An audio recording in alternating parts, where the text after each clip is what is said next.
Assalamualaikum Sobat Beriman yang dimuliakan oleh Allah. Bantu support channel ini supaya terus berkembang dengan cara like, komen, subscribe. Semoga sahabat sekalian dimudahkan rezekinya. Amin, amin ya robbal alamin.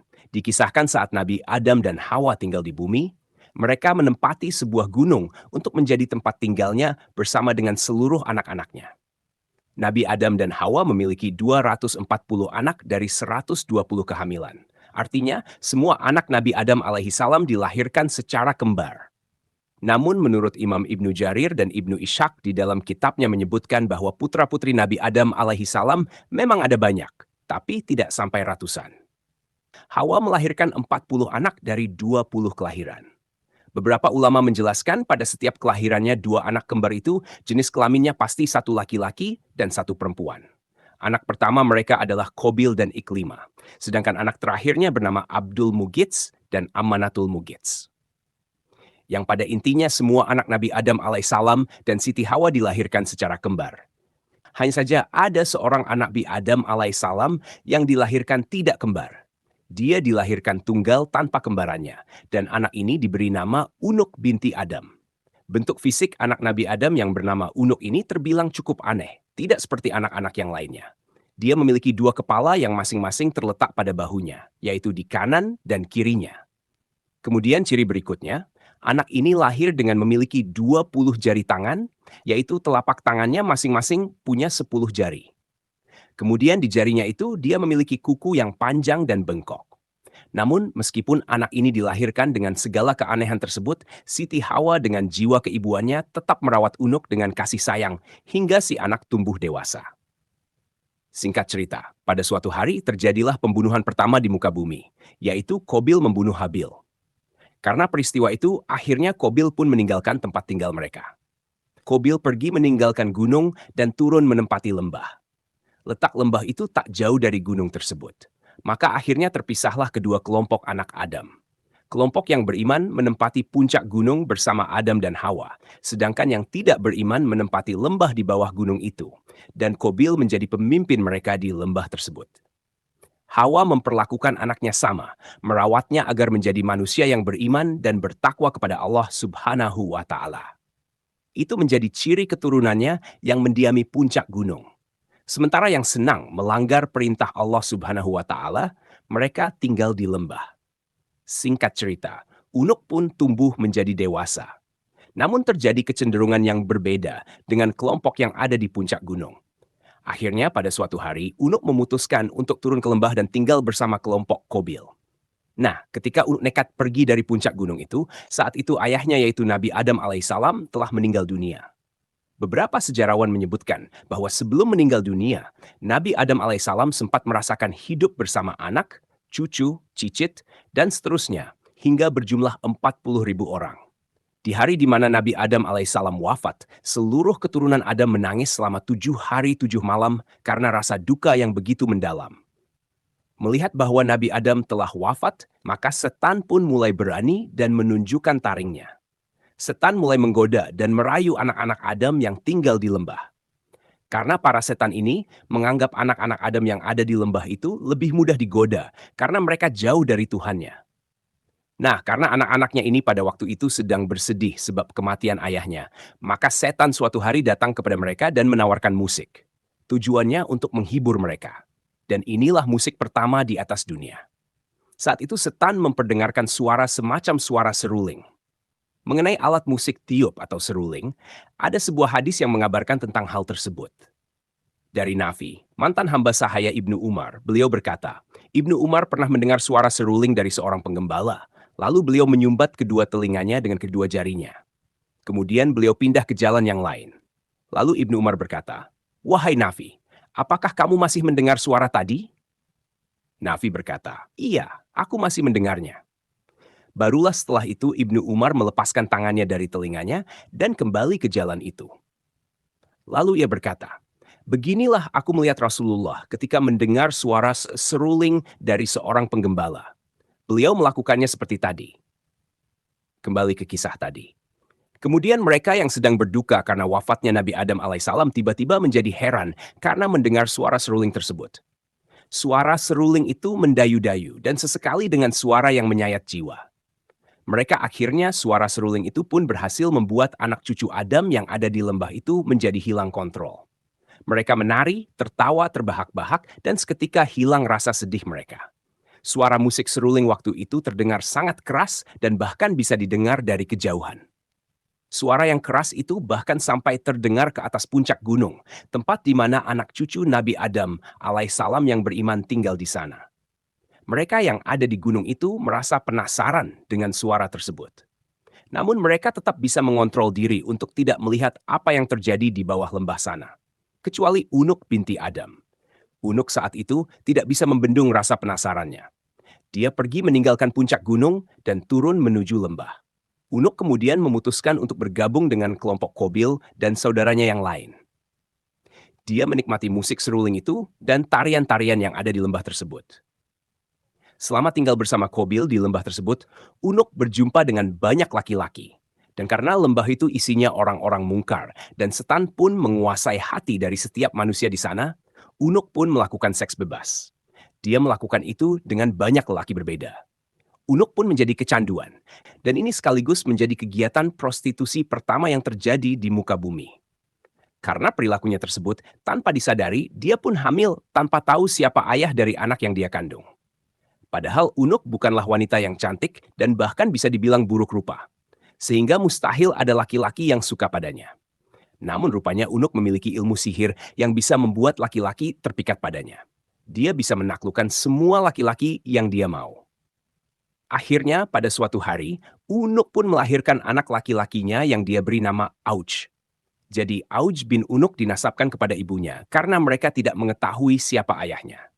Siti Hawa yang mendengar kabar ini atas perilaku buruk putrinya tersebut hingga membuatnya menjadi sedih. Maka Siti Hawa kemudian berdoa kepada Allah Subhanahu wa Ta'ala supaya anaknya yang bernama Unuk ini dilenyapkan saja dari muka bumi. Allah Subhanahu wa Ta'ala pun mengabulkan doa dari Siti Hawa. Kemudian Allah Subhanahu wa Ta'ala mengutus seekor singa yang sangat besar, yang ukuran tubuhnya lebih besar daripada gajah.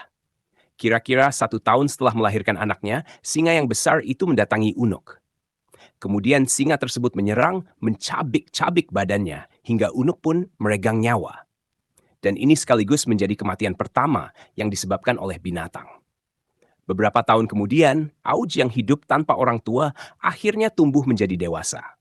Namun anehnya, perkembangan tubuhnya dinilai tidak normal. Auj memiliki ukuran tubuh yang sangat besar. Tinggi tubuhnya mencapai 1.200 hasta dan lebarnya juga 1.200 hasta. Sampai-sampai di riwayat itu disebutkan jika ada angin topan, maka angin topan itu tingginya bahkan tidak melebihi dari lutut Auj.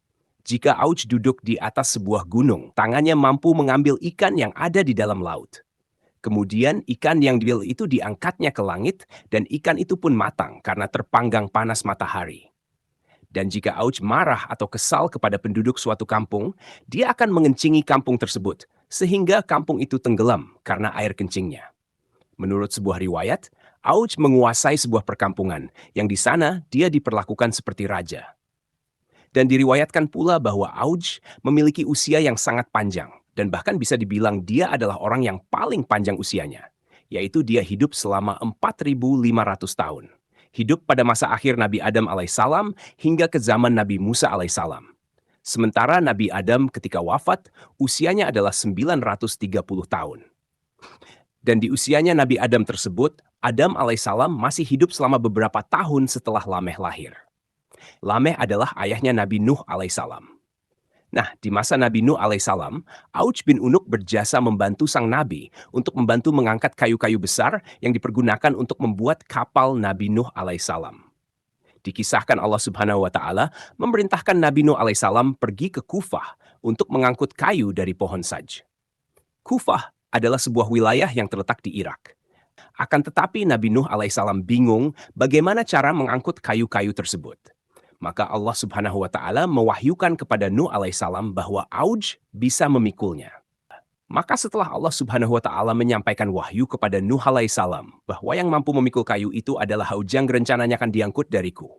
Kufah menuju tanah Hirah, yaitu sebuah perkampungan yang dekat dengan Baghdad. Lalu kemudian Nabi Nuh alaihissalam pergi menemui Auj dan memintanya untuk memindahkan kayu untuknya. Auj berkata, aku tidak mau memikul kayu-kayu itu kecuali engkau bisa mengenyangkan perutku dengan roti-roti. Kebetulan pada waktu itu Nabi Nuh alaihissalam membawa 3 roti dari kacang. Nabi Nuh alaihissalam kemudian memberikan selembar roti itu kepada Auj dan berkata, wahai Auj, ini roti, makanlah untukmu. Auj pun lalu tertawa dan berkata, roti sebesar gunung saja tidak akan membuatku kenyang, apalagi roti yang hanya selembar kecil ini. Mendengar ucapan Auj, kemudian Nabi Nuh alaihissalam mengambil roti tersebut dan memotongnya di 2 bagian. Bagian pertama diserahkan kepada Auj. Lalu Nabi Nuh alaihissalam berkata, bacalah Bismillahirrahmanirrahim. Kemudian engkau masukkan roti ini ke dalam mulut, pun memakan roti itu, dan kemudian dia diberikan potongan roti ya. Yang kedua baru masuk setengah ke mulutnya. Auj telah merasa kenyang dan bahkan tidak sanggup memakan apapun setelah permintaannya tersebut.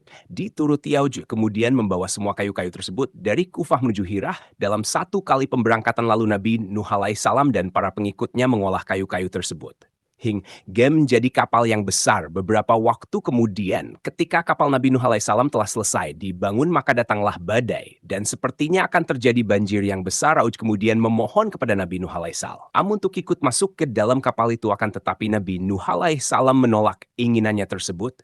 Badai disertai air pun mulai menenggelamkan wilayah tersebut, termasuk puncak-puncak gunung tertinggi di wilayah itu. Saat banjir melanda, rupanya tinggi air itu bahkan tidak mencapai lutut. Auj pun selamat dari musibah itu dan dia hidup hingga masa Nabi Musa alaihissalam. Bedanya tidak seperti Nabi Nuh alaihissalam, Auj tidak menyukai Musa alaihissalam. Auj membenci Musa dan ingin membunuhnya. Suatu hari dia datang untuk melihat tentara Musa untuk ketahui seberapa banyak jumlah mereka, dan dia mendapatkan bahwa mereka hanyalah kumpulan orang-orang dalam 1 farsah. Lalu dia pergi ke sebuah gunung dan kemudian mencabut gunung itu dari bumi. Gunung itu dibawanya dan diangkat di atas kepalanya. Kemudian melemparkan gunung itu ke tentara Nabi Musa alaihissalam.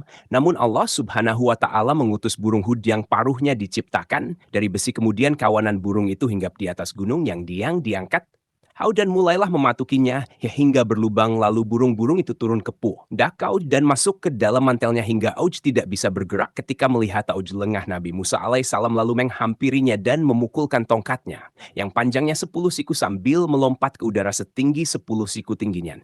Nabi Musa alaihissalam adalah 10 siku, jadi pukulannya ke betis. Auj pun tidak akan sampai dipukullah tepat mengenai mata kakinya. Auj kemudian jatuh dan tersungkur dan langsung meninggal dunia. Diriwayatkan bahwa di negeri Tatar ada sungai yang bernama At-Tai. Di sana terdapat jembatan lengku yang besar, yang konon jembatan tersebut berasal dari tulang Auj bin Nunuk yang menjadi salah satu dari keajaiban dunia.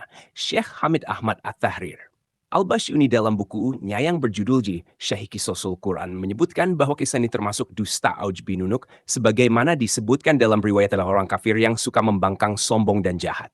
Setelah itu pada banjir di era Nabi Nuh alaihissalam, Allah subhanahu wa ta'ala tidak membinasakannya sekalipun dia dikenal membangkang, kafir, sombong, jahat, dan anak pezina ituan. Secara akal, Syekh Hamid Ahmad At-Tahrir mengatakan, bagaimana mungkin Allah subhanahu wa ta'ala membinasakan anak Nuh karena kekufurannya, dan ayahnya adalah seorang nabi dan pemimpin orang beriman. Sedang Allah subhanahu wa ta'ala tidak membinasakan Auj bin Nunuk padahal dia lebih zalim. Dia melampaui batas dari apa yang mereka sebutkan. Ibnu Katsir kemudian menyalahkan riwayat ini karena bertentangan dengan Al-Quran dan hadis yang sahih. Sedangkan dalil nakli dari Al-Quran, Allah subhanahu wa ta'ala berfirman, dan kami tenggelamkanlah yang itu Al-Quran surat Asy-Syu'ara ayat ke-66. Allah subhanahu wa ta'ala juga berfirman, Nuh berkata, ya Tuhanku, janganlah engkau jangan biarkan orang-orang kafir itu tinggal di atas bumi. Al-Quran surah Nuh ayat ke-26.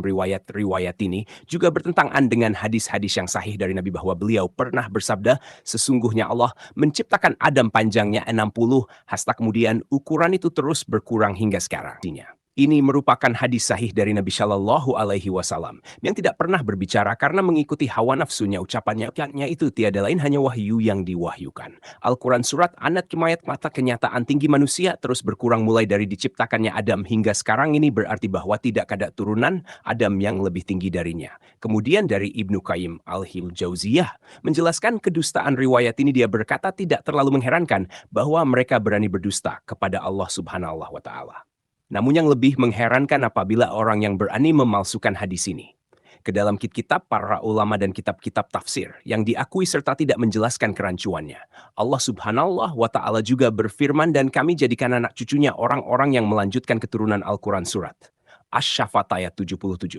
Allah Subhanahu wa Ta'ala memberitahukan bahwa orang-orang yang selamat dari banjir itu adalah anak-anak Nabi Nuh alaihi salam dan para pengikutnya seandainya Aujid memang benar dan Iskaya Diatid akan hidup lagi setelah Nabi Nuh salam. Ibnu Qayyim al-Jauziyah menambahkan tidak diragukan lagi bahwa hadis ini dan semacamnya dibuat oleh orang kafir dari ahli kitab yang mengejek para rasul dan pengikutnya. Wallahu a'lam bishawab. Semoga kisah ini bermanfaat. Lebih dan kurangnya mohon dimaafkan. Yang benar datangnya dari Allah Subhanahu wa Ta'ala. Hilah fatau keliru itu datangnya dari saya pribadi sebagai manusia biasa. Sampai ketemu di kisah-kisah seru yang penuh makna selanjutnya. Saya akhiri. Wassalamualaikum warahmatullahi wabarakatuh.